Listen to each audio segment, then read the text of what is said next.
செங்கோட்டையன் வந்து கடந்த ஒரு 2-3 வார காலமாகவே தலைமை கழக நிகழ்ச்சியில் எதிலும் பங்கேற்கவில்லை. அதிமுகவில் செங்கோட்டையன் எடப்பாடி பழனிசாமிக்கும் அவர் மொழியில் சொன்னால் சீனியர்.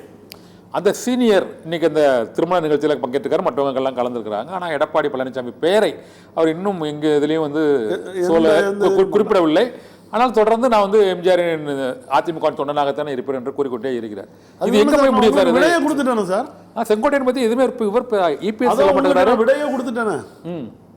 தேர்தல் கமிஷனுடைய தீர்ப்பு வரும்போது எல்லாருமே ஒன்றிணைகிறதா அதாவது தீர்ப்பு. அதான் அண்ணன் செங்கோட்டையன், வேலுமணி, தங்கமணி எல்லாம் தனியாக வந்துருவாங்க. எல்லாரும் வந்துருவாங்க சார். இபிஎஸ் மட்டும் தனியாக இருப்பாரு. அவர் மட்டும் தான் தெருவில் நிற்பாரு, அதான் வீதியில் நிற்பாருன்னு.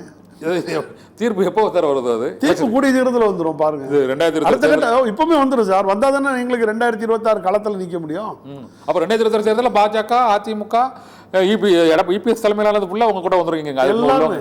அப்போ பாருங்க கூட்டணி எப்படி வலுவான கூட்டணி. திராவிட முன்னேற்ற கழகத்துக்கு ஏத்தால களம் இறங்கி காட்டுறோன்னு பாருங்க சார். இந்த ஒரு சின்னமும் கொடியும் யார்கிட்ட இருக்கக்கூடாதுங்கிறத காட்டி கொடுத்தாச்சு. சரி, இப்ப யார்கிட்ட இருந்தால் அது ஒற்றுமையா இருக்கும். இப்ப அண்ணன் ஓபிஎஸ் அவர்கள்ட்ட நீங்க கொடுத்தீங்கன்னா எல்லாரும் ஒற்றுமைப்படுத்துவார், ஒழுங்குபடுத்துவார். ரெண்டு பேருமே இணைஞ்சிட்டாதான் என்னங்கிற இணையாதுன்னு தானே இவர் போய் தேனியில போய் பேசுறாரு. இணையணும்னு நினைச்சுதான் நாங்க இருந்தோம்.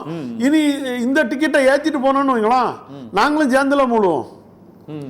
அதாவது வெத்தலை கட்டுல ஒரு வெத்தலை அழுகிட்டா மொத்த வெத்தலையும் அழுகி போவோம். இந்த அழுகிற வெத்தலையை தூட போட்டுட்டோன்னு வைங்களா, அதை தாம்பூலம் மணக்கும். அதை தான் நாங்கள் சொல்றோம். அந்த தாம்பூலத்தில் இருக்கிற வெத்தலையில் இருக்கிற அழுகின வெத்தலையாயா எடப்பாடி பழனிசாமியை தூக்கி நம்ம வெளியில போட்டுருவோம். போட்டுட்டா அத்தனை வெத்தலையும் அழகா இருக்கும், தாம்பூலம் மணக்கும், தமிழ்நாட்டு மக்களுக்கு வாய் மணக்கும். ஆனால் இப்போ வேற இப்போ அதிமுகவில் பாஜக கூட்டணி வந்து கண்டிப்பாக இணைஞ்சிரும் சொல்றீங்க நீங்க. ஒன்று இது தவிர தேமுதிக தேசிய ஜனநாயக கூட்டணியோட இருக்கோம் சார், இருக்கிறீங்க. ஆனா இப்போ எடப்பாடி பழனிசாமி தலைமையில் இருக்கக்கூடிய அவரோட இந்த நிர்வாகிகளும் பெருமளவில் இங்கே வந்துட்டா பெருமளவு இங்கே வர்றதுக்கு வாய்ப்பு இருக்குங்கிறீங்க. சப்போஸ் இது தவிர தேமுதிக இப்போ அதிமுக ஒன்றிணைந்த அதிமுக இது தவிர வேற கட்சி கூட்டணி பேசி பார்ப்போம். நடிகர் விஜய் கூட பேசுவோம். அண்ணன் ஓபிஎஸ் அவர்களின் தலைமையில் அவர் இணைஞ்சு வரதா இருந்தால் வர வாய்ப்புகள் இருக்கும். அவருக்கு 234 தொகுதியில் தனிச்சு நின்று ஜெயிக்க முடியாது. அதே கண்டிஷன் தான் நடிகர் விஜய். அவர் தாவேக்கா வந்து திட்டம் போடலாம், இங்கே பிரசாத் கிஷோரை வச்சு எவ்வளோ வேணாலும் பண்ணலாம். கட்டமைப்புன்னு ஒன்று இருக்கு. அந்த கட்டமைப்பு இன்னைக்கு அதிமுக தான் இருக்கு. திராவிட முன்னேற்ற கழகத்தை விட இன்னைக்கு கட்டமைப்பு அதிகமான உள்ள கட்சி நீங்க எடுத்துக்கிட்டீங்கன்னா அது அண்ணா திராவிட முன்னேற்ற கழகம் மட்டும்தான். இந்த அண்ணா திராவிட முன்னேற்ற கழகத்தை ஓட்டிட்டு போற வண்டி ஓட்டுநர் சரியில்லை. ஓட்டுநர் தலைமை ஏற்றுக்கிட்டா தாவேக்கா கூட சேர்த்துக்கலாம் சொல்றீங்க. இருக்கலாம்ல சார். நான் என்ன கேட்கிறேன், அண்ணன் ஓபிஎஸ் அவர்களின் தலைமையில் பாஜகவுக்கு கொடுக்க வேண்டிய சீட்டு ஒரு 20 சீட்டோ அவங்க கேட்குற மாதிரி 25 சீட்டு ஏதோ கொடுக்க போகிறாங்க. விஜய் கேட்குற சீட்டை பகிர்ந்து கழிச்சுக்கிட்டு ஒரு கூட்டணி அமைக்கிறதுல வியூகம் தானே. இப்போ மட்டும் என்ன திராவிட முன்னேற்ற கழகம் என்ன செய்யுது? 234 தொகுதியில் எல்லாருக்கும் தான் பிரித்து கொடுக்குறாங்க. காங்கிரஸ் கொடுக்குறாங்க, விடுதலை சிறுத்தை கொடுக்குறாங்க, அப்படி தானே கொடுத்து வச்சுட்டு உட்கார்ந்துட்டு இருக்காரு. கூட்டணி இல்லாமல் ஆட்சி இல்லைங்கிறத வெளிப்படையாக சொல்லிட்டார்ல தமிழக முதல்வர். அது மாதிரி தானே இதில் ஒன்றும் திமுக செஞ்சா வெளியே வராது, அதிமுகவில் நாங்கள் செஞ்சா மட்டும் வெளியில வந்து மாத்தட்டுறது என்ன அர்த்தம்? புரட்சி தலைவி அம்மா அவர்களால் 98 வாஜ்பாயை வச்சு பிஜேபியோட கூட்டணி நின்று வெற்றி பெற்றாங்க. அதே நேரத்தில் ஓட்டுல கவுத்து விட்டாங்க. உடனே கரம் நீட்டினது திராவிட முன்னேற்ற கழகம்.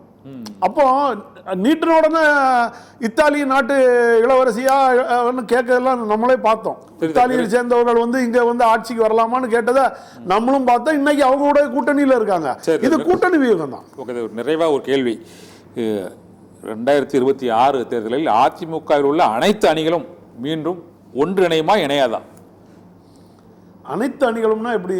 4 அணியை சேர்த்து சொல்றீங்களா? ஆமா, அமமுக, ஓபிஎஸ் பிரிவு, அதிமுக ஒருங்கிணைப்பு குழு, இபிஎஸ் தலைமையிலான. அதாவது அமமுக அவர் வந்து அண்ணன் டிடிவி தினகரன் தனியாக ஒரு பொதுச் செயலாளருங்கிற ஒரு கட்சியை அங்கீகரிச்சிருக்காரு. அது அதிமுக வெற்றி பெற்று ஆட்சி அமைகிறதுக்காக சசிகலா ஒரு அணி இருக்குல்ல சார், 5 அணி இல்லை. திருமதி சசிகலா அம்மா அவர்கள் வந்து நீங்க எல்லாம் ஒன்றிணைஞ்சு ஆட்சி கொண்டு வாங்கப்பா, நான் உறுதுணையாக இருக்கேன்னு தான் சொல்றாங்க. இன்னைய சூழ்நிலை அவங்களும் அண்ணன் டிடிவி தினகரன் அண்ணனும் அதே தான் சொல்றாரு. அதிமுக மீண்டும் ஆட்சிக்கு வரணும்னு கேட்கிறாரு, ஒன்றிணைஞ்சு நீங்க வரணுங்கிறாரு. அண்ணன் ஓபிஎஸ் அவர்களும் அதுதான் சொல்றாங்க, நம்ம எல்லாம் ஒன்றிணைஞ்சு செய்வோம். வேற செங்கோட்டை அண்ணனும் அதிமுக ஒன்றிணையணும். இந்த ஒன்றிணைய கூடாது, பிரிச்சு வைக்கணுங்கிற ஒரே கொள்கையில் இருக்கிற ஒரே ஆள் எடப்பாடி பழனிசாமி. அவரை தவிர்த்துட்டு கழகம் ஒன்றிணையும். அது ஒன்றிணைஞ்சாலே போதுமே.